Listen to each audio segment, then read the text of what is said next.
Hello guys! Welcome ulit sa ating next episode ng Wiljun's Recipe. Tamang-tama guys, Ilocano dish yung iluluto natin ngayon.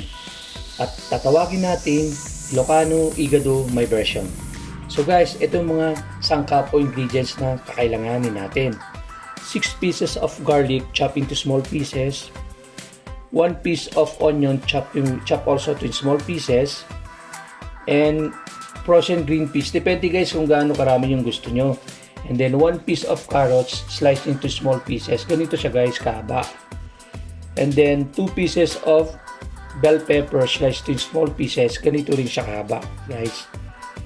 And then 1/2 kilo pork chop or pork liempo or kasim pwedeng siyang gamitin.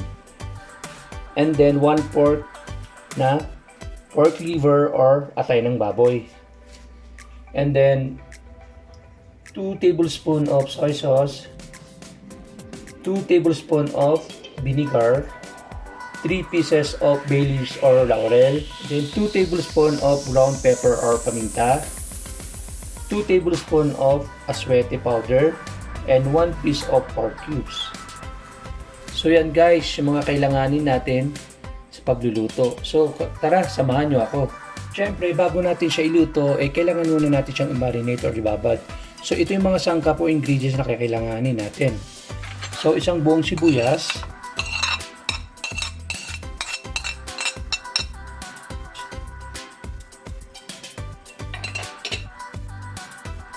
Two tablespoons of sukang puti o kahit anong sukang meron kayo. And then, 2 tablespoons of ground pepper. And then, 1 piece of laurel, durug-durugin natin siya. Then halo-haluin lang natin siya. Mga 30 minutes natin siyang i-marinate, saka natin siya iluluto.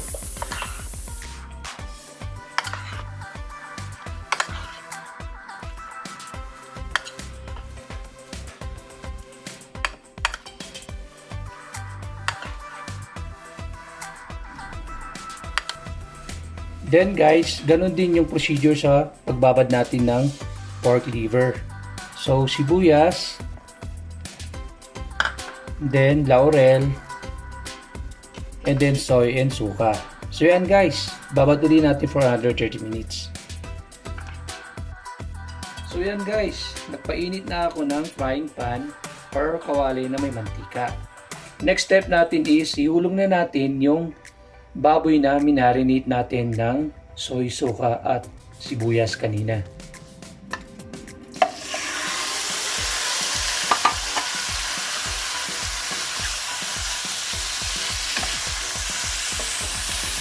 Yan.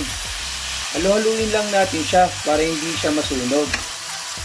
Continuous lang dapat ang pagsutay natin or paggisa.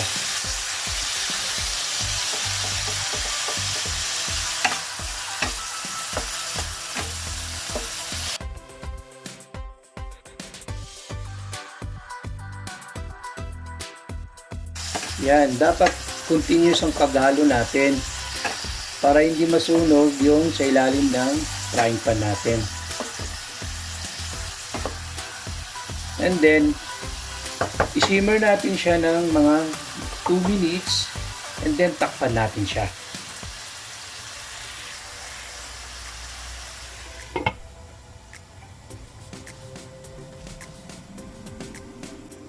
Yan, kumukulo na siya. Halo-haluin natin siya ng mabuti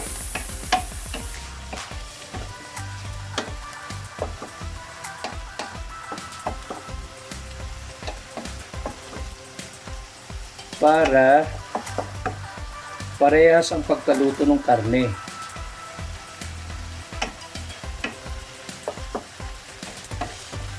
Yan. Halo-haluin lang natin.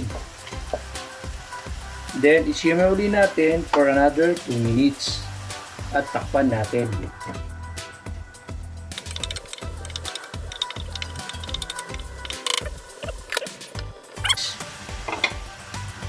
Tuloy na siya.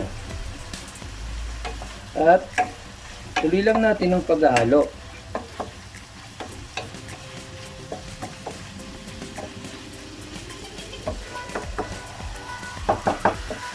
Then, ang susunod na ihulog natin ay yung binabad nating atay ng baboy.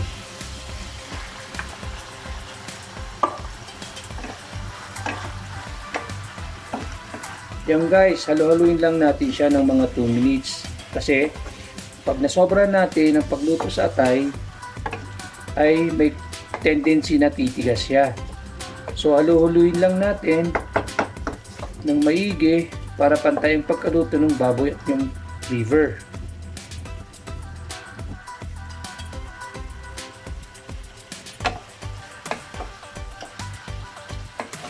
At sa mahinang apoy.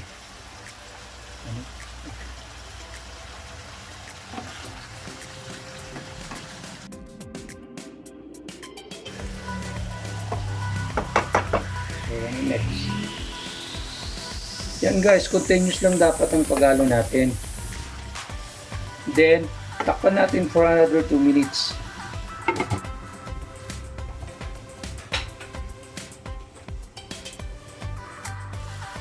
Then yan guys, kumukulo na siya. So gawin natin, haluin lang natin siya. And then, pagka luto na siya, iset aside lang natin muna para hindi ma-overcook yung liver.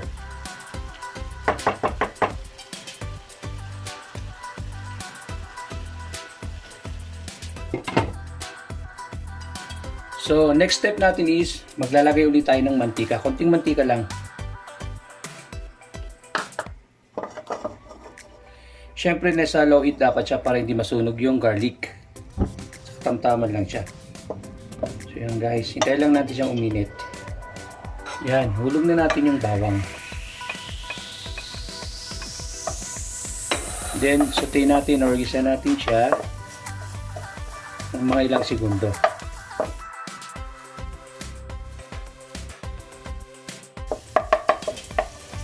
Then, sunod natin yung sibuyas.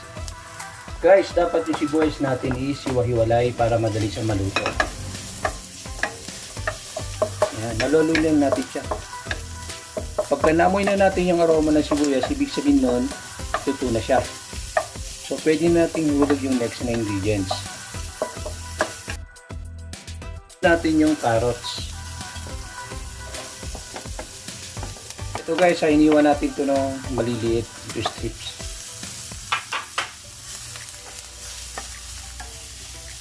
Kailangan natin yung apoy guys para hindi masunog yung bawang.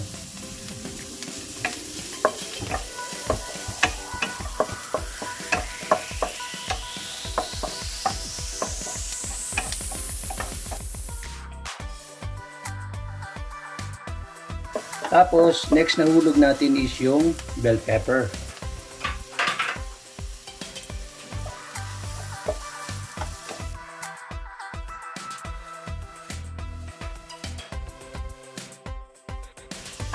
Yan guys, pwede na siya. And then, hulog na natin yung ginisa natin kanina na pork and pork liver.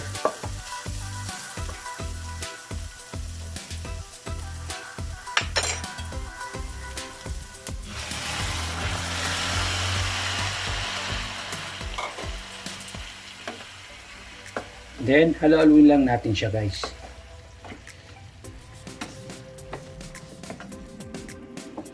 And then, simmer natin siya ng mga 2 minutes. At takpan.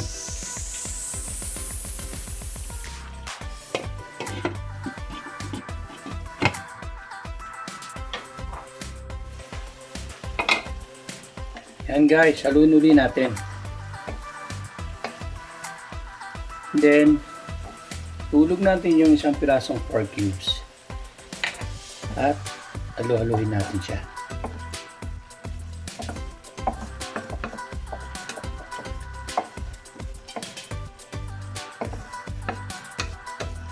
Then, isunod natin yung atsuete. Guys, ito, hinaluan ko na siya ng mainit na tubig, kaya nagiring liquid siya. So yan guys, liquid na siya. So ito yung atsuete powdered kanina.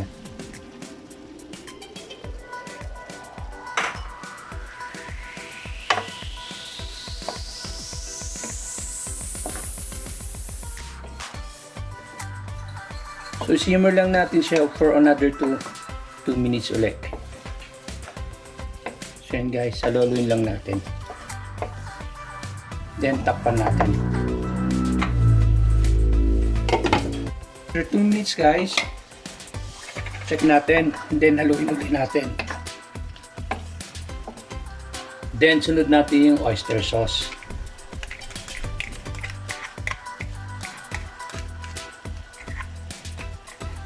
Lagyan natin para hindi sayang. Then halu-haluin natin siya.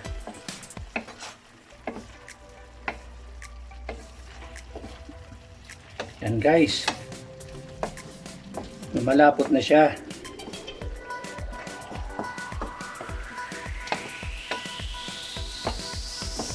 Then hulog natin yung frozen green peas.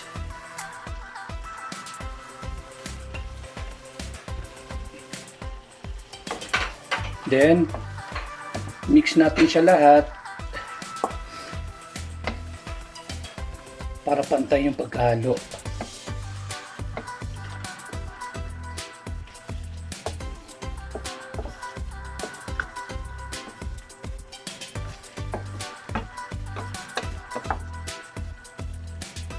Then takpan ulit natin to for another 2 minutes. Then check ulit natin guys. Then haluin natin. Wow guys, yummy oh. At saka guys, ito pwede din ho kayong magdagdag ng asukal kung gusto nyo. Sa akin gusto ko yung igado ko is medyo may pagkatamis siya. So naglagay ako ng 2 tablespoon of sugar. Then halaluin natin siya.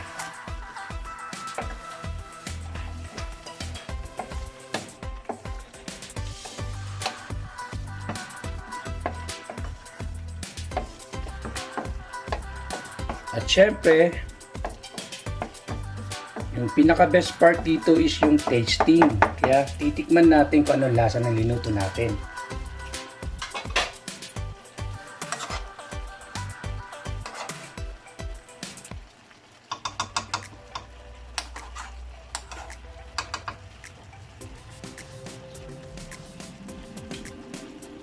Wow, yummy guys! Luto na siya. So yan guys, luto na siya.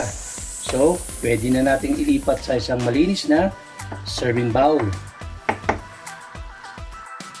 So guys, yan na yung finished dish na linuto natin. So hope you like it guys, and thank you for watching, and please don't forget to subscribe my YouTube channel, and sana lagi kayong manood para sa mga bago nating episodes. Thank you guys!